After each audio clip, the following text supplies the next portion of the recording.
Qu'est-ce que tu fais, Flaggy? Ah, tu te fais chauffer de l'eau? Tu vas encore manger un plat lyophilisé? Ah, ok. Ouais, moi, c'est un des trucs qui me manque le plus, hein, c'est de manger des produits frais, locaux, des produits de saison. Mais bon, dans le bateau, on peut pas trop. Mais si tu veux, Flaggy, il me reste des graines germées. Hein. Je peux te faire une petite salade de graines germées. C'est bon, c'est plein de nutriments. Ok. Bon, allez, je te fais ça.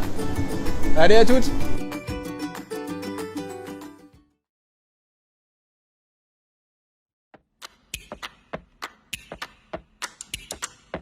Alors, c'est une alimentation qui nous plaît, hein, qui est bonne, dont on a plaisir à manger, mais dont il faut faire attention aussi au niveau de comment elle est produite.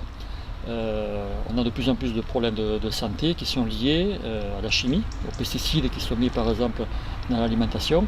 Et ça, au bout de moment, ça nous pose vraiment des soucis de santé. Alors la chimie, il y en a partout, c'est pas que dans l'alimentation, mais en particulier dans l'alimentation. Mais au-delà de ça, on mange pas bien. On mange trop gras, on mange trop sucré, on mange trop salé, on mange trop de viande parfois. Et des maladies actuelles d'obésité, etc., sont en train d'exploser dans nos sociétés. Ce qui n'était pas le cas il y a encore 50 ans. Hein. Nos grands-parents, ils ne mangeaient pas comme nous, ils mangeaient ils en mangeaient moins, de manière plus saine.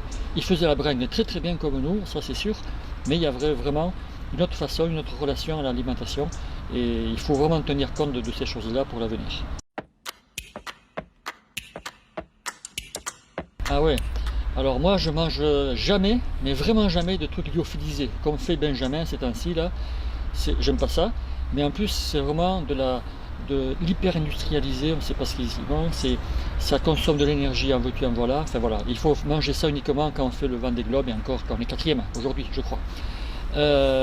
Donc il faut vraiment choisir des aliments les moins, les moins transformés possibles. Hein. Faites à manger à la maison.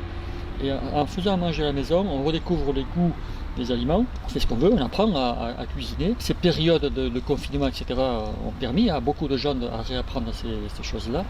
Et donc, quand on fait ça, on a beaucoup moins d'empreintes finalement sur la planète, hein, sur plein de niveaux, au niveau énergétique, au niveau même industrialisation de l'alimentation, etc. Le système agricole et alimentaire qu'on a en Europe notamment, il est vraiment allé dans un sens qui est absolument catastrophique. Hein. Il consomme de l'énergie sans prendre compte des ressources limitées que sont les pétroles et autres.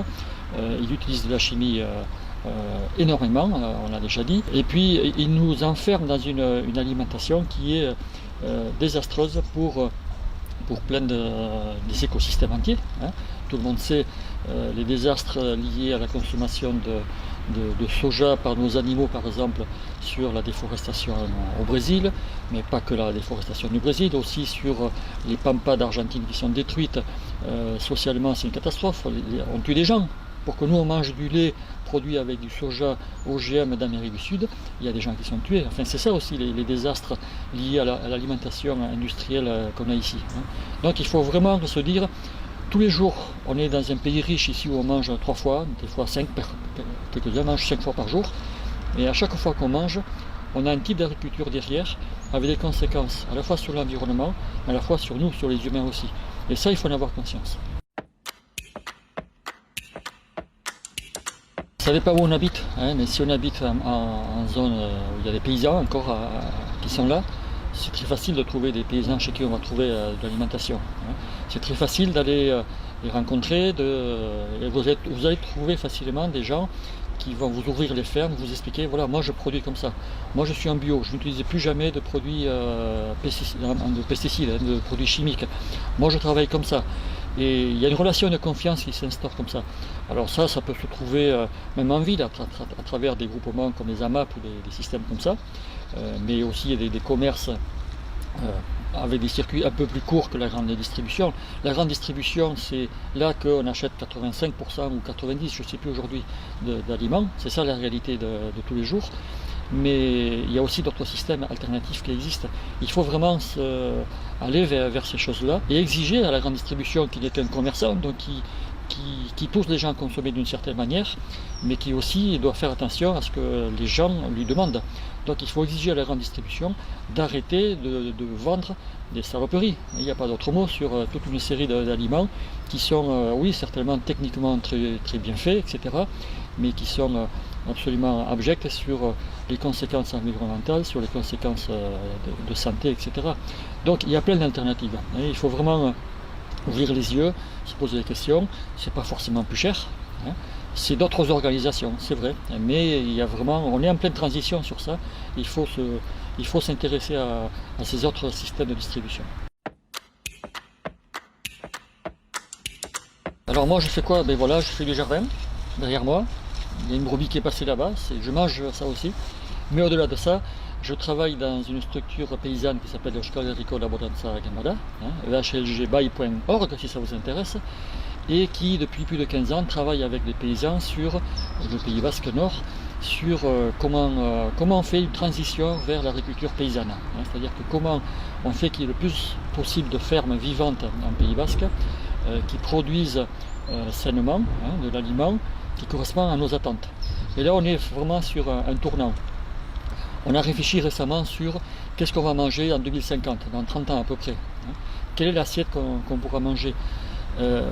On est très riche ici, on mange beaucoup de viande, beaucoup de produits, et ce n'est pas du tout le cas de 90% de la population sur la planète. Si tout le monde mangeait comme nous, il nous faut je ne sais pas combien de planètes, mais plus d'une. Et donc il y a vraiment de la réflexion et puis de la transition concrète à faire sur il faut manger autrement, moins probablement, moins de viande probablement, moins de fromage probablement, plus de légumes, etc. Mais manger sain aussi. Et on a fait ce travail-là, donc en 2050, on a imaginé une assiette où il y a toujours de la viande, du fromage, du poisson, des trucs comme ça, moins, mais de bonne qualité, et qui correspondent à une alimentation beaucoup plus saine en termes de santé, et qui correspondent à le maximum, à beaucoup en tout cas de paysans qui vivent dignement de leur métier sur leur ferme, et pas des usines, pas des fermes-usines, pas des systèmes hyper industrialisés comme malheureusement ça existe, mais des fermes en agriculture paysanne. Et on est absolument convaincu que tout ça se fait évidemment dans un contexte de changement climatique, de perturbations, c'est sûr, liées au changement climatique. On est persuadé que l'agriculture paysanne, cette réflexion-là, cette façon de travailler, apportera des solutions vraiment intéressantes pour l'avenir.